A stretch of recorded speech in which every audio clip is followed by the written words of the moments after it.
Well, thank you, Donald Trump. You have royally screwed us all over. With the war in Iran having major economic consequences, Australian consumers are not immune, and they are experiencing that now every day at the Bowser as the most obvious example. If Australians weren't already under some really hard cost of living pressures, the events in the Middle East have just exacerbated this to another level. On top of that, they've had to face 2 interest rate rises in the last month. And so life for Australians has just got really, really hard.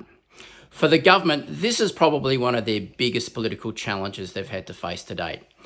Coming into the new year, they were probably feeling pretty comfortable. The coalition were imploding, their leadership was all over the place, and they were well and truly the issue. Wow, in only 2 months, the government is now well and truly the focus. That's because as people are feeling cost of living pain, they are looking to their national government to provide leadership and potential solutions and be shown to be in touch with how they are feeling.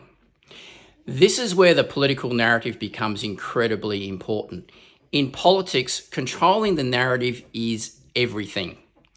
And so for the government, they need to be connecting with the community, effectively saying, we feel your pain and this is what we are planning to do about it. In that context as well, the upcoming May budget is going to be incredibly important. The Treasurer has already flagged that inflation could hit 5% based upon the events we're currently all experiencing. They therefore need to bring in a disciplined budget which is not being seen to add to these cost of living pressures by adding either further pressure, for example, to the RBA to raise interest rates even further. There was only a report out yesterday showing the latest interest rate rise will see 1.4 million Australians into mortgage stress. So the challenge is well and truly on the Prime Minister and the government to respond. Part of that response is actually today. He's having a meeting of the National Cabinet, which is the Prime Minister and all the Premiers, to talk literally about this issue of fuel supply.